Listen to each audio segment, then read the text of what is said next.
लग्नाचे दागिने म्हणजे श्रीमंत पेशवाई दागिने, नाशिकचे सुप्रसिद्ध सराफ मयूर अलंकार सराफ। ताज्या बातम्यांसाठी नाशिक न्यूजच्या YouTube चॅनलला सबस्क्राईब करा आणि बेल आयकॉनला प्रेस करा।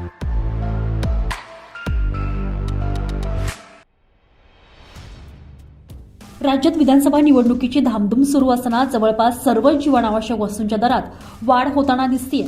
त्यात दिवाळीमध्ये कांद्याच्या दरात घसरण झाली होती, मात्र आता कांद्याचे दर पुन्हा गगनाला भिडले आहेत।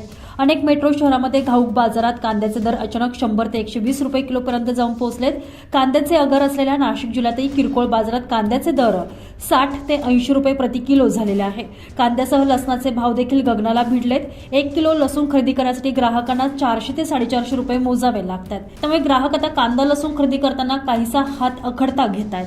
परतीच्या पावसानं जिल्ह्यात 13,000 हेक्टरवरील कांदा पिकाचं नुकसान झालंय। त्यामुळे दिवाळीनंतर बाजारात होणारी नवीन कांद्याची आवक लक्षणीय घटली। याचाच परिणाम होऊन घाऊक बाजारात कांदा सरासरी 42 ते 60 रुपये प्रति किलोवर गेलाय। सद्यस्थितीत उत्पादन खर्च भरून निघाला तरी बरं, अशी नुकसानग्रस्त शेतकऱ्यांची भावना आहे।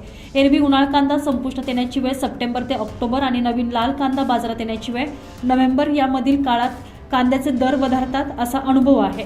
यावर्षी परतीच्या पावसानं कांद्याचं चक्र बिघडलं। ऑक्टोबर महिन्यात चांदवड, देवळा, पेठ, सिन्नर, नाशिक आणि निफाड भागांना परतीच्या पावसानं झोडपून काढलं।